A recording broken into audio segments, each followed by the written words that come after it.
Corbin Burnes was just been fantastic, and this is 2 straight outings right now, actually 4 in a row for Burnes. You look at his last 4 starts, he's been great, and the Brewers need that. And they went 5-1 on this road trip. We'll talk about that. We'll talk to Matt Carroll from Reviewing the Brew. We'll get his take on a few things as well, and look ahead to the Braves series. All that's next here on Locked On Brewers. You are Locked On Brewers, your daily Milwaukee Brewers podcast. Part of the Locked On Podcast Network, your team every day.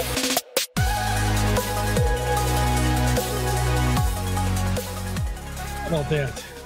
Going in there and taking 2 of 3, winning the back 2 games in Philadelphia after they dropped the opener on Tuesday, came right back and spectacular. Got it done behind the great Corbin Burnes and Christian Yelich. Brewers scored 4 runs. Burnes on the hill. He was able to shoulder the load. Goes 8 strong innings, gets the win. Going to talk a little bit about him, what we saw from Uribe. Yelich continues to be on his roll. And a big series coming up with the Atlanta Braves. The Brewers come home, face the Braves on Friday night. We'll talk about that as well. And we're going to talk with Reviewing the Brew's own Matt Carroll. Does a great job on there. We're going to talk to Matt and get his take on a couple of different things. Thoughts on trades and all that for the Brewers. Trade bait. We'll see. All that coming. My name is Chuck Freeman. First year host on Locked On Brewers, longtime sports talk show and sportscaster here in the state of Wisconsin. Great to have you along. Follow me on Twitter, Chuck Freeman, Freimund. Also, hit us on the platforms. You're going to get Locked On Brewers on Google, Spotify, Apple, Amazon. Those are some of the majors. I list them all on my Twitter account. Did I say it was Chuck Freeman, Freimund? And, of course, Locked On Brewers is on YouTube, our growing YouTube audience. Just search Locked On Brewers, hit that subscribe button, hit that little bell, and your boy Freems will be popping up on your screen 5 days a week. We'll be dropping some things this weekend as well, because the Brewers have a series with the Braves coming up. The Braves, who almost nearly had a 5-game skid after today, which is Thursday. But now they bounced back and they won. We'll talk about that a little bit later on here. But thank you, everybody, for joining me. Corbin Burnes. Let's talk about this road trip, though. 5-1. They sweep Cincinnati. They take 2 of 3 in Philadelphia, climb to 54 and 43, a season high. In the last 7 series, the Brewers are 6-0-1. 6-0-1 in the last 7 series. Amazing. Amazing for a team that can't hit, isn't it? I've just never seen anything like it. Just continue to be on a roll. And all I'm saying is let's keep this thing going, but it's going to be tough this weekend. But Burnes, 14 innings, his last 14 innings, 23 Ks, no earned runs. On Thursday, he goes 8 innings, 2 hits. The cutter was working, 10 Ks. And the ERA, 1.33 over the last 4 outings. And I know some of you were down on Burnes, and I get it, because he didn't win his arbitration case. Some of you thought he was holding that against the Brewers and he was going to go out there with a bad attitude. And I told you all along, no, Burnes is going to go out there with a great attitude and a bulldog attitude, because he's going to go out there and he's not only a team guy, but he's pitching. He's pitching for his team and he's pitching for his next contract. Burnes does not have a bad attitude. He was not. When I see some of these people out there he's struggling because he got ripped off of $750,000 in an arbitration case. And if you think about it business-wise, the Brewers were in the right there, because Corbin's not going to be here long-term. He's Mr. Right now, which I'm just worried about this season. Okay, let's get this one out of the way, because he's not going to get traded. I know some of you think they're wasting potential assets in return by not trading him. I'm okay. I'm plenty good with that. So Corbin is going to be in this rotation for the foreseeable future. and then he's going to sign another contract with another team for a lot of money. But let's enjoy him while we can. Just like, hey, remember CC Sabathia back in 2008? We enjoyed him while we can. We all thought foolishly that CC was going to take the hometown discount, which nobody ever does. All right. The hometown discount. But CC, who's has no loyalty to the Brewers at all. The Brewers did offer him 4 years, $100 million. And then the Yankees came around and offered him everything. So, and it worked out for him. And the Brewers, it worked out. 3 years later, they were in the NLCS. But so, yeah, Burnes, let's enjoy him like we did CC in 2008. Let him go out there. Let's get behind him. Let him pitch 7, 8 strong and get us into the postseason. Our best chance, the Brewers' best chance of going deep in the postseason.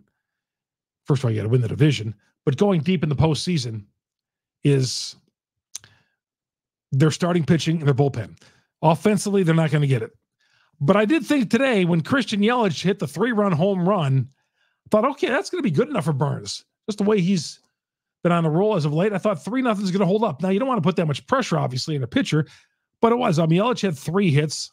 Yelich talked after the game today about the feeling of, living up to expectations, because, an MVP, expectations, big contract expectations. But yes, this is all about greatness. And when you do have success as a Major League Baseball player or any professional athlete, you get rewarded with contracts. And you have success, you are going to have to live up to that success with that contract that you're given, because you're going to be paid a lot of money. You're getting a lot of money in return. The Brewers and the fans want success. So, yeah, there's expectations. You don't just sign a $25 million contract and settle for $260 and 15 home runs. That's not how this works. This is professional sports, okay? But he kind of talked about this in the locker room. He's like, well, there's a lot of expectations on me and this, and you built those, make those expectations, and each season is individual and all that. But when he has a bad season, or any athlete has a bad season, they're not giving anyway that money back. Oh, I batted 240 this year, but that $15 million, here, you keep $12 million of it. And I won't, I'll just take $3 million. There's no. So there's expectations, and rightfully so, for each and every one of these guys. All right, enough of that. Yelich did have 3 hits and a 3-run home run, and he continues to be great. Now, keep it going. That's all I'll say. Just keep it going. I'm not going to say, well, he's on MVP status. I just don't want to go that way. He did pull the ball into the seats in right field. I love that. Yankeed one to right for the home run. I love that. But, this team is fun to watch once again. They are. Because for a while, because sometimes, let's face it, in May and June, it was a sleeping pill to watch these guys play. I mean, you lay on the couch and you're like, man, brutal to watch offensively. And yeah, at times offensively, they are brutal to watch, but I've really enjoyed the pitching. I'm really getting into the pitching. Well, girls like the long balls, what was that expression back in the 80s? The chicks dig the long ball. Good old Frames likes that bullpen work and that starting pitching. Yeah, we're not winning on outscoring teams 10-8, but we're getting it done. And this is the way it's going to be. I've said for a long time now, by winning 4-0, 3-2, 3-1. You hate to do that all the time. But with your great bullpen, and it is great, and guys like Burnes coming through, you have a shot if you just scratch out a little offense. Chuck Freeman here on Locked On Brewers, part of the Locked On Podcast Network. We are your team every day. And this show is brought to you by eBay Motors. eBay Motors. I am a big eBay fan. I love eBay. I go eBay every day.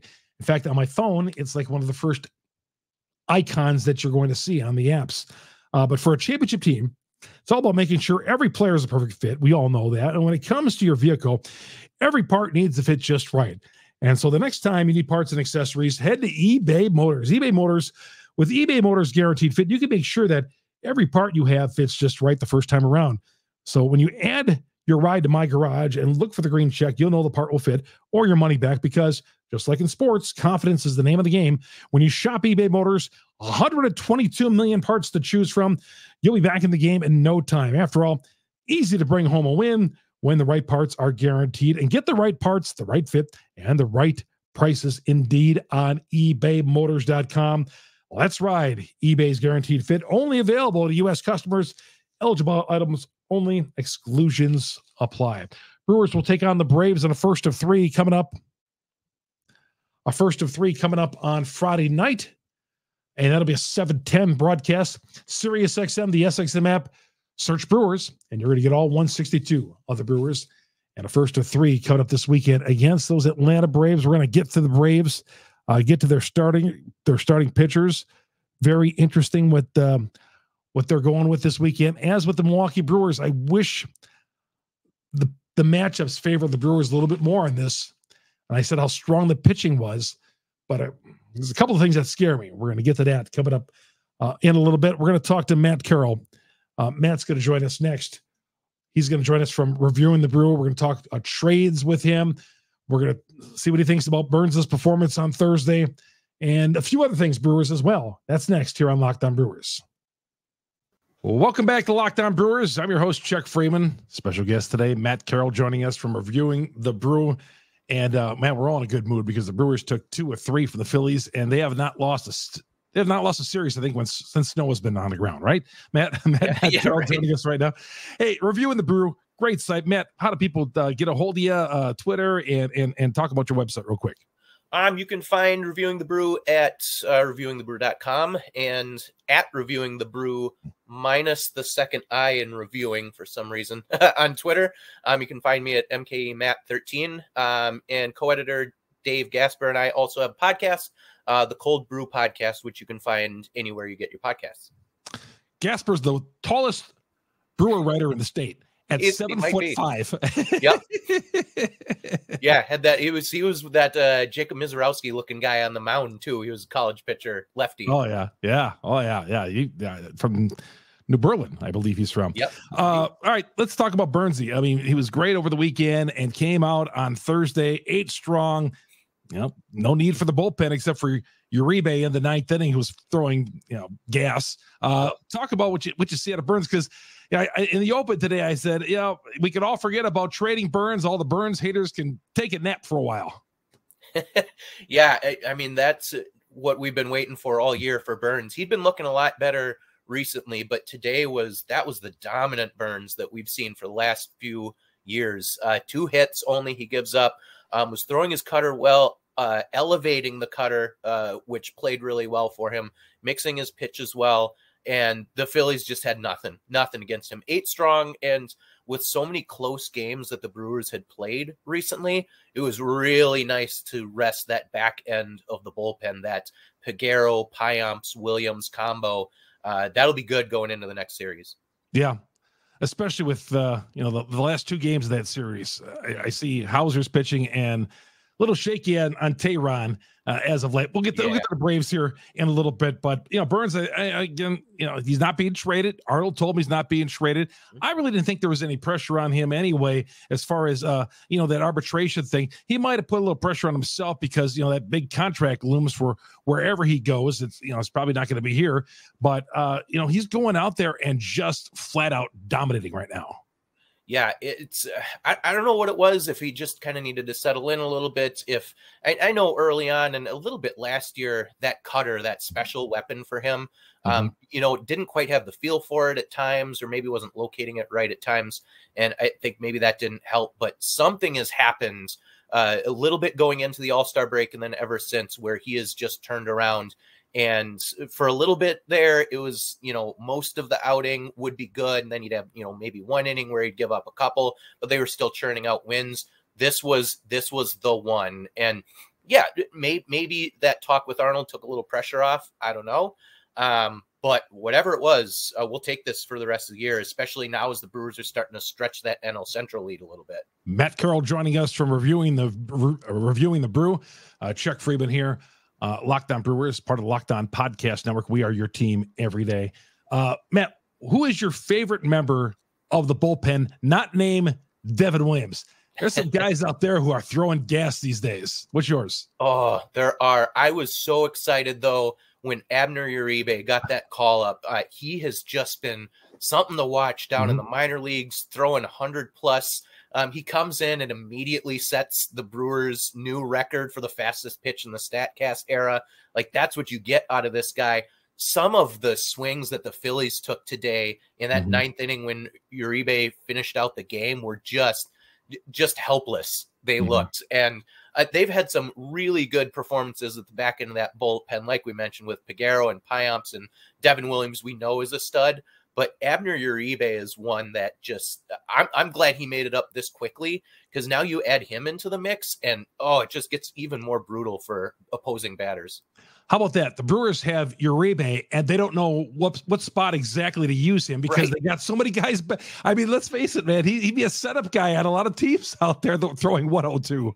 Yeah, I think that's what early on this season when we were wondering who was that setup guy going to be. Was it Peter Strzelecki, who did perform well at first? I don't think anyone was counting on Payamps to be that 8th inning guy. He'd mostly been a journeyman before this year. But Williams was that 8th inning bridge to Hader. And when Hader left, who is it going to be bridging to Williams, especially, now that Boxberger was gone in the offseason?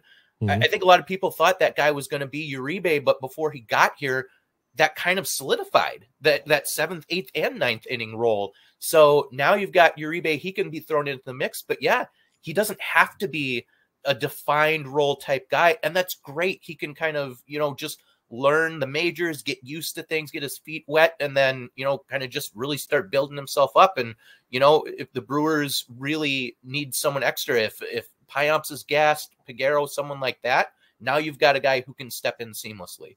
Payamps is my guy. I love watching him, man. I was a little in the beginning of the season, he was putting some leverage spots. I thought, oh boy, but he's earned my trust. It's been about a month now where I thought, oh man, I fully trust him in the 8th inning. Yeah, super, super impressive what he's done, because a lot of his work, had come in those like kind of 6th inning-ish for a lot of his career, a little bit before, a little bit after, but he hadn't really been a super huge high leverage guy. Okay stats over the course of his career, but in not the most serious of situations. So very, very impressed with what he's been able to come in and do. And the Brewers needed that with, a bottom third of the league type offense. They've needed strong pitching and defense to keep them winning games, especially when things really started bottoming out. And if Payamps hadn't stepped up and become that guy, especially now that Strzelecki's down in the minors, I don't know where the Brewers would be. I doubt they'd be in first at this point. No. I mean, thankfully, as we said all year long, that they've, they're in a bad division, but now they're actually playing well. I mean, in the last month or so, because for a time there, I mean, I didn't know if they'd get the double digits over the 500 mark, Matt. Yeah. They kept doing this, like this little hovering. They had that really strong first month of the season, slumped a little bit. And then, they were, either at or a few games over or even a game or two under at one point. And it just seemed like it was taking forever for them to kind of snap out of things, especially as Burnes was struggling a little bit. Peralta was struggling a little bit. You didn't have those guys in, that dude or 2 or 3 at the beginning of the Brewers rotation like you were expecting. And they were kind of just treading water for a little bit. But you know what? 162 game season. It's a marathon, not a sprint. Even the best teams kind of go through that. Sometimes the Brewers weathered the storm, and now they're looking really good. Yeah, absolutely. Reviewing the Brewers. Matt Carroll joining us here on Locked On Brewers. Chuck Freeman here, Locked On Brewers, part of the Locked On Podcast Network. We are your team every day. A couple more minutes with Matt. Trading deadline. Obviously, there's gonna be a lot of chatter here. I like CJ Cron. Obviously, first, third, right field, weak spots.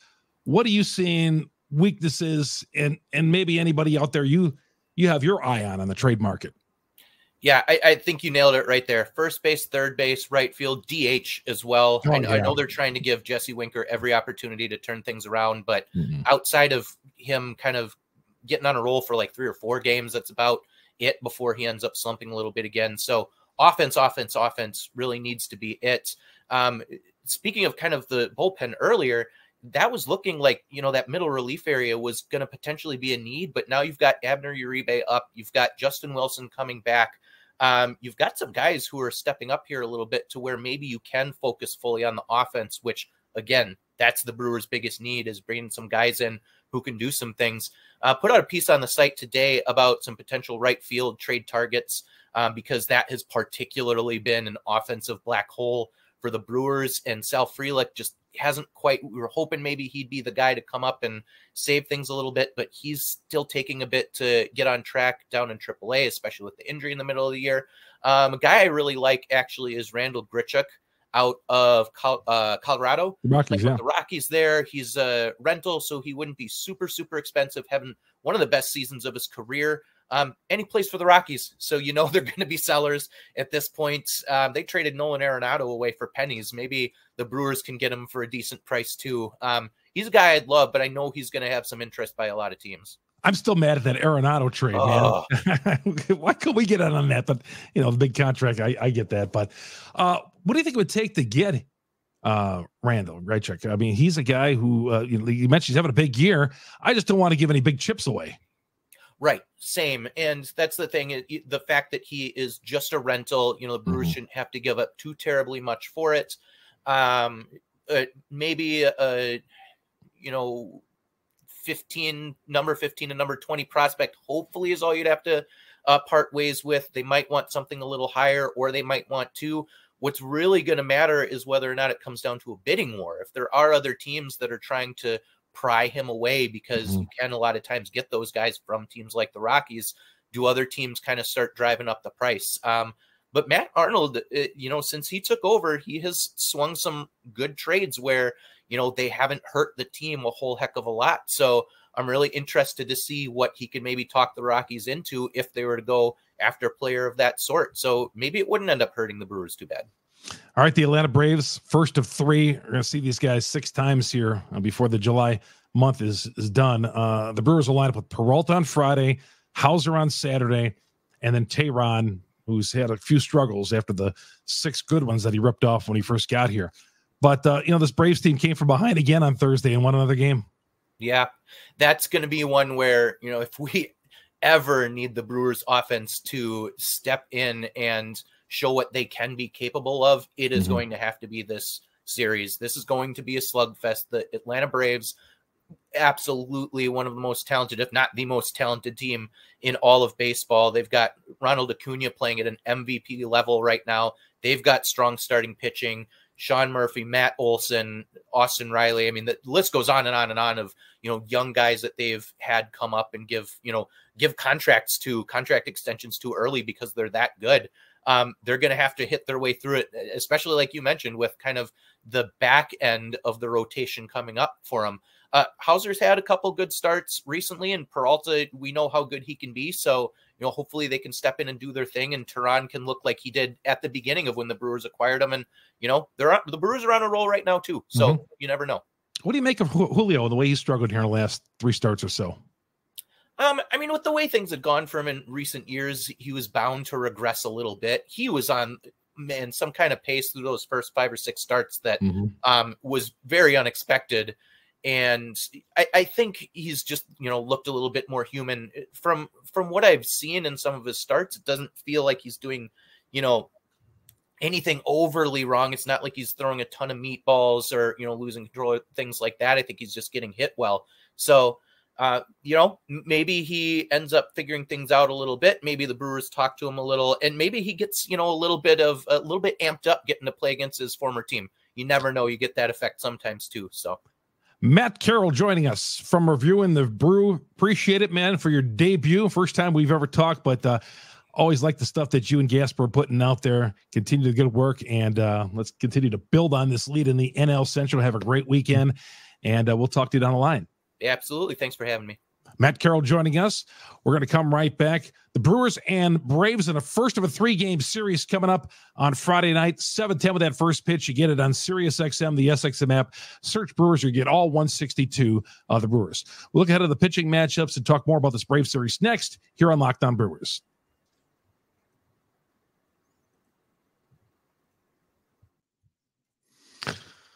All right. As we head down the home stretch of this show, thank you very much Matt Carroll, for joining us on the show and getting some great insight out of him.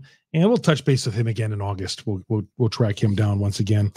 28 of 33, the Atlanta Braves had won as of last Friday. They beat the White Sox in the first of a 3-game series, and then the Braves lost 4 in a row, and then they came back today and beat Arizona down, and Austin Riley hit a 3-run home run in the 8th inning and propelled them to the win, because they were headed for a 5th straight loss. And Atlanta, they're 62 and 33, but catching these guys bouncing back after a 4-game skid, winning on Thursday at home. And the pitching matchups, Brewers are gonna miss Strider, Spencer Strider, their ace. He struck out 13 on Thursday, so he won't pitch in the series. The Brewers will send out, they're going to face Soroka on Friday. And he's the guy who's coming off a couple of Achilles tears twice. He hurt his Achilles once, he ripped it, and then he ripped it again while he was rehabbing it. So he's come back from a deadly injury twice. When I say deadly injury, I mean a devastating injury. But he's come back.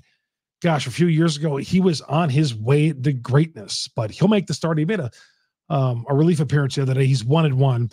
Freddie Peralta, who himself is coming off a great performance. Freddie gets the ball on Friday.